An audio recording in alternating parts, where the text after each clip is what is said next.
Bonjour à tous, bienvenue pour cette 5e édition de nos Expresso Promotion 2025. Et aujourd'hui, je déroule le tapis rouge à Quentin Delisle, notre sales trader chez NJ Entreprises et Collectivités. Certains d'entre vous le connaissent déjà bien car il officie déjà comme maître de cérémonie sur ces expressos depuis pas mal de temps. J'en profite pour me présenter moi-même. Je m'appelle Virginie Pavlicki, je suis directrice d'agence Méditerranée chez NJ Entreprises et Collectivités sur le segment entreprise. Alors, bien évidemment, vous pouvez poser toutes vos questions en ligne sur le chat, dans le fil de la conversation. N'hésitez pas également à laisser vos coordonnées afin que nous puissions vous répondre ultérieurement si le temps nous presse un petit peu à la fin de l'expresso. Un formulaire de contact sera mis à disposition dans le fil de la conversation. Alors, je vais vous dévoiler en avant-première la bande-annonce en ce 20 mai pour ceux qui ne connaissent pas encore le format de nos espressos. Nous allons passer 15 minutes ensemble aujourd'hui pour vous décrypter les marchés de l'énergie avec un plan d'ensemble géopolitique. Nous ferons également des zooms spécifiques sur le stockage de gaz, la production nucléaire et encore bien d'autres sujets qui vous intéresseront, j'en suis convaincue. Alors, vous l'aurez compris, en cette semaine du Festival international du film de Cannes qui fait vibrer une partie de mon territoire, je ne peux pas résister à l'envie de faire quelques petites comparaisons. Alors, Quentin, souvent la première chose qu'on regarde chez nous, ce sont les prévisions météo. Et il faut dire que ces dernières semaines, on a marché sur la tête. Les Dunkerquois ont bénéficié de conditions plus clémentes ici que chez moi sur le pourtour méditerranéen. On se serait cru dans le film Waterworld. Alors, quelles en sont les répercussions? Effectivement, très belle introduction Virginie. Bonjour à Merci. tous. Les ENR sont au cœur des discussions que l'on a et donc quand on parle de ENR, on parle de météo. Et donc si on regarde la météo, et d'ailleurs petit aparté, je ne sais pas si certains le savent, mais chez Engie, on a un desk de météorologues qui viennent nous accompagner au quotidien sur la production d'analyse de météo, aussi bien sur l'ensoleillement, la production de vent, l'hydro, et ainsi de suite, même à travers le monde. Donc on est vraiment avec un desk qui peut nous expliquer ce qui se passe. Comme tu le disais, c'est effectivement le nord de l'Europe bénéficie d'un très très fort ensoleillement. Alors, sur la France, on est globalement sur la moyenne. Comme tu le disais, le nord est plutôt ensoleillé et le sud un petit peu moins. Mais par contre, si on regarde la Belgique, les Pays-Bas, l'Allemagne et le UK, on est sur des records d'ensoleillement. Ce sont des pays où on a aussi du solaire qui a été très fortement développé et donc ça peut impacter les prix spot et avoir de grandes variétés de variations de prix, pardon, entre les prix négatifs, les plus hauts et ainsi de suite. Donc, on a une météo qui est très active. Encore plus, regardez maintenant, puisqu'on est à la sortie de l'hiver, et on le sait, la sortie de l'hiver marque le début d'un ensoleillement plus constant au cours de la journée, puisqu'on a un ensoleillement qui est presque du coup de 9h jusqu'à 18h, voire même plus tard, alors que sur la période hivernale, on a une réduction des horaires d'ensoleillement. Au niveau de la production des éoliennes, avec le vent, du coup, on a une production qui est un peu moins bonne à ce jour, mais qui, en fonction des pics, va accompagner ou devoir faire moduler la production de certaines centrales, ou par exemple les centrales nucléaires en France. Du côté de l'hydro, effectivement, donc on a une pluviométrie qui a été assez intense dans le sud, mais globalement, les stockages d'hydro ne sont pas aussi élevés du coup que ces dernières années ou comme l'année dernière, et donc on ne s'attend pas forcément à une production d'électricité hydraulique aussi important que l'année dernière. Donc à surveiller, mais effectivement, comme tu disais, on a un ensoleillement qui est très fort en Europe et cela joue énormément sur les prix spot avec les ENR. Merci Quentin. Alors, outre la météo, il y a d'autres paramètres qui influencent le marché de l'énergie. Euh, Régulièrement, une des personnalités qui revient souvent dans nos échanges avec nos clients ou nos prospects, bah, c'est Donald. Le fameux Donald. Les marchés financiers ont craqué de toutes parts en avril. Donald Trump avait semé la panique en annonçant d'importantes hausses des droits de douane qui étaient imposés aux partenaires commerciaux des États-Unis. Alors, bah, c'est digne d'un scénario proche du loup de Wall Street. Alors, mon cher Quentin, est-ce que tu as des annonces en avant-première sur la façon dont cette séquence risque de se dénouer sur les marchés de l'énergie? Alors non, on n'a pas d'annonce en avant-première à effectuer. Évidemment, on suit au fil de l'eau toutes les annonces de Donald Trump. On se réveille le matin en se posant la question de qu'est-ce qui va arriver ce matin ou l'après-midi ou dans la nuit même, en fonction de ce qui peut se passer. D'ailleurs, je pense qu'on va pouvoir étudier ensemble un graphique qui va montrer l'évolution des prix du basket énergie avec le CO2 et le pétrole pour voir un peu justement de quelle évolution on parle.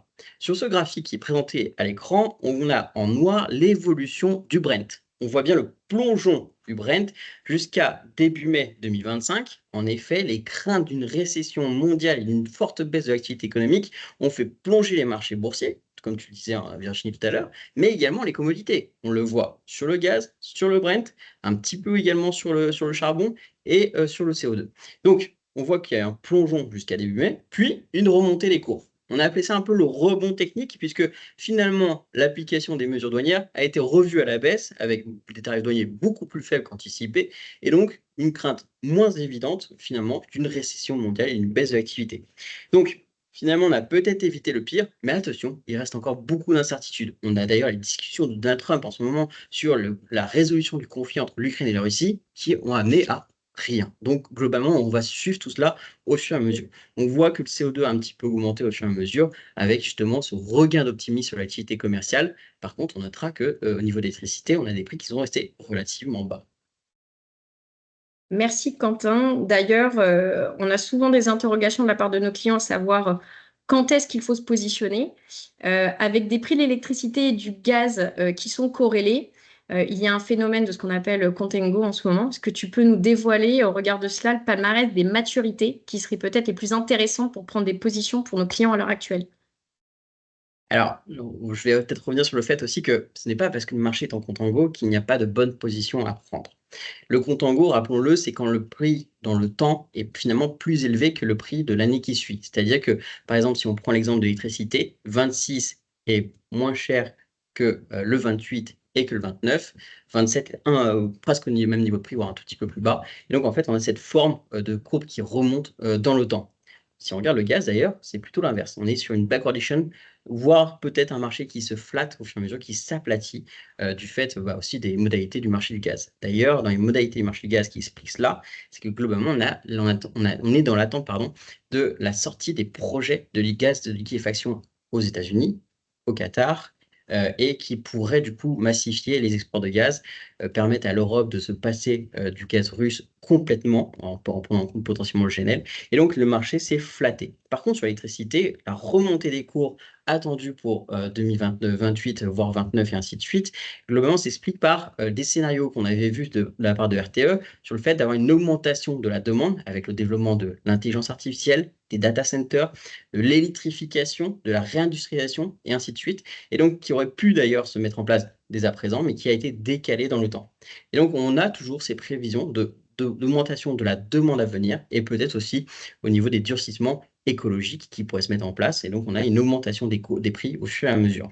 Par contre, à noter que les prix de la France sont quand même très compétitifs par rapport aux prix des pays voisins, comme par exemple l'Allemagne, où on a eu des records d'écart de prix si on observe les produits calendaires, par exemple pour l'année prochaine. Merci Quentin. Et tu évoquais donc le sujet du gaz. Il me semble qu'il y a des sujets, en tout cas des décisions qui ont été prises très importantes de la part de l'UE sur les stockages de gaz avec une actualité qui a été pas mal bouleversée. Est-ce que tu peux nous donner un petit coup de projecteur sur ce sujet-là? Effectivement, le marché du gaz est très sujet au fait de regarder les stockages, encore plus à la sortie de l'hiver. Lino et les précédents présentateurs d'Expresso étaient revenus sur le sujet, puisqu'il y avait une inquiétude sur les taux de stockage de gaz en Europe. Rappelons-le, hein, globalement, le stockage de gaz européen est à regarder dans sa globalité, puisque c'est finalement avec toutes les interconnexions et pas seulement la France ou un pays en particulier. Aujourd'hui, nous sommes à 44% de taux de remplissage, versus une moyenne globalement sur les 7-8 dernières années, qui est plutôt aux alentours des 48%. Donc on a 10% d'écart de ces stockages, d'écart, qui sont à regarder en ce moment même. Bon, peu d'inquiétude finalement par rapport à ce on aurait pu craindre il y a encore quelques semaines. C'est-à-dire que globalement, on a les injections et stockage qui s'effectuent. On a eu un peu de retard du fait de certaines maintenances sur les gazoducs norvégiens, mais des maintenances prévues et qui n'ont pas amené de maintenance imprévue complémentaire. Donc pour l'instant, c'est assez rassurant vis-à-vis de cette actualité. On a de très bonnes importations du GNL en fonction du coup de ce qu'on a pu voir. Même les importations de GNL en Europe ont légèrement diminué, puisque globalement, on n'avait pas forcément besoin d'autant de gaz. Et donc, on va suivre cette actualité-là au fur et à mesure. Ce qu'il faut voir, c'est qu'il y a quand même peut-être de la compétition avec la plaque asiatique. On voit que l'Inde demande peut-être du GNL pour pouvoir réduire sa production à partir de fossiles.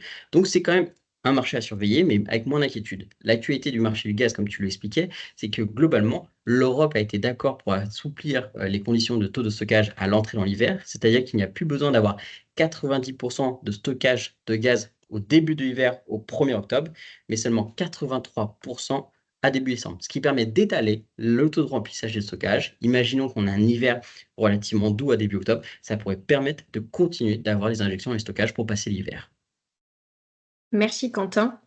Je reviens, j'en profite pour faire une petite digression. Je ne sais pas si tu as suivi la semaine dernière, je vais encore parler de ce qui se passe sur mon territoire, mais on avait un beau duo là, qui s'est produit sur la scène du Palais des Festivals à Cannes avec Leonardo DiCaprio et Robert De Niro. Et justement, Leonardo DiCaprio est un acteur qui est très engagé dans le sujet de la cause environnementale, qui avait aussi produit un film qui explorait des solutions innovantes pour lutter contre le changement climatique, y compris des solutions d'énergie renouvelable. Alors ça fait complètement partie de l'ADN d'Engie Entreprises et Collectivités d'élaborer le meilleur scénario environnemental en accompagnement de nos clients avec l'appui de nos équipes techniques. Donc avec le développement des ENR sur les années à venir, on a une volatilité accrue des prix liée à une production plus intermittente, une gestion plus complexe de l'équilibre offre et demande sur le long terme. Est-ce que tu peux nous en dire un petit peu plus?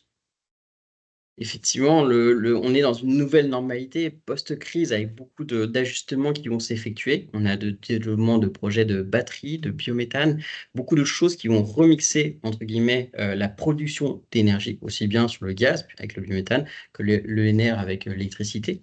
Donc tout ça, c'est vraiment quelque chose que dans notre ADN, de poursuivre cette transition énergétique et cette décarbonation de notre consommation d'énergie.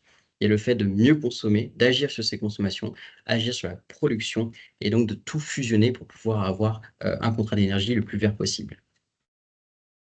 Merci Quentin.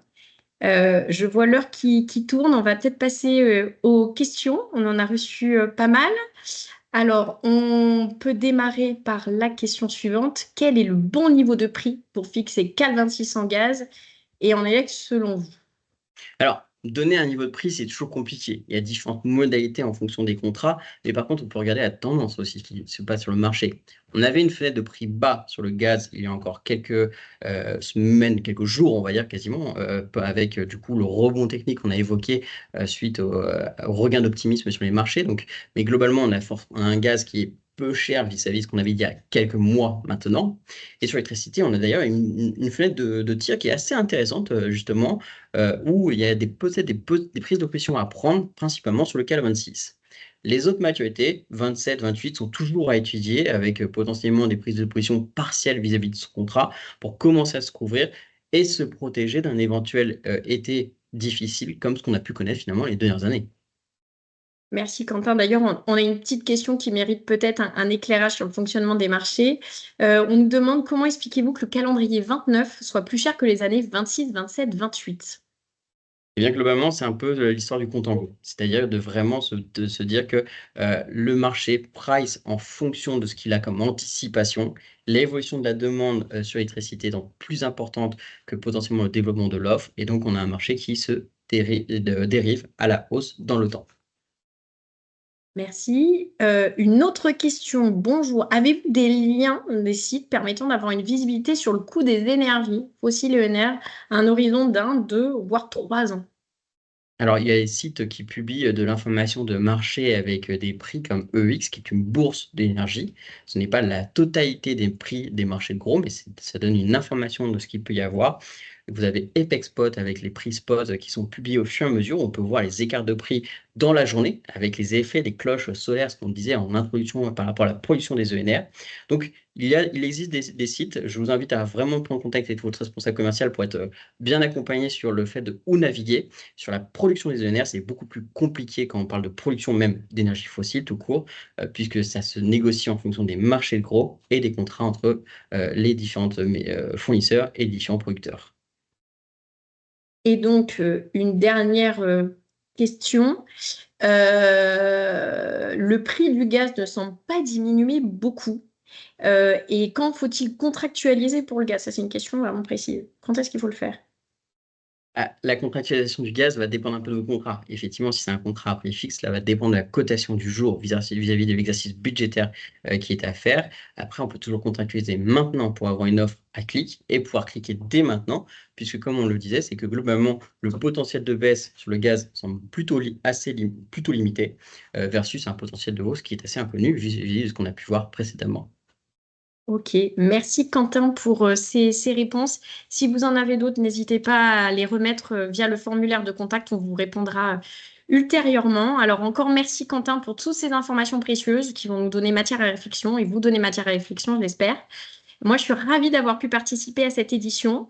Merci pour votre participation aussi à vous sur le fil de conversation. Donc, on vous donne rendez-vous le mois prochain avec un nouveau duo NJ Entreprises et Collectivités qui répondra à toutes vos questions en matière d'énergie. Et puis, bien évidemment, vos interlocuteurs NJ Entreprises et Collectivités en région ou en centrale restent bien évidemment à votre disposition pour compléter ces échanges. Et donc, on vous dit à très bientôt.